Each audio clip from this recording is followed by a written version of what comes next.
సిరిగలవాడు మైమరచి చిక్కిన నాడు తలనుచి పుణ్యముల్ పురి పురి చేయనైతనని పొక్కిన గల్గుని గాలి చిచ్చుపై గెరలిన వేళ దప్పిగొని కీట్పడు వేళ జలంబు గోరి తత్తరమున ద్రవ్వినన్ గలదే దాశరథీ కరుణాపయోనిధి.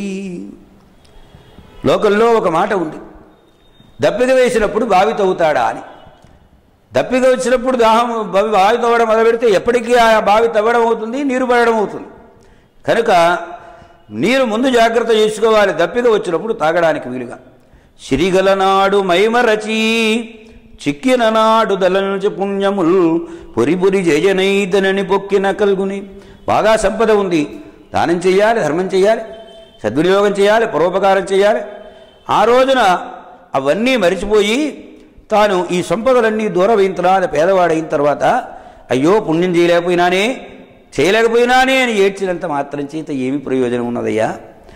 గాలి చిచ్చుపై గెరలిన వేళ దప్పిగొని, గాలి అగ్ని మీద అలా వచ్చి దహిస్తూ ఉన్నది, కొంప తగలబడిపోతున్నది, కీడు వస్తున్నది. అప్పుడు నీరు కావాలంటే ఆ సమయంలో బావి తవ్వితే బావిలో నీళ్లు పడేది ఎప్పుడు? ఈ తగలబడుతున్న కొంపలు ఆర్పుకునేది ఎప్పుడు?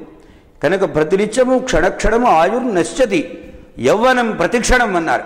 ప్రతి క్షణంలో ఈ ఆయుర్దాయం నశిస్తూ ఉంటుంది.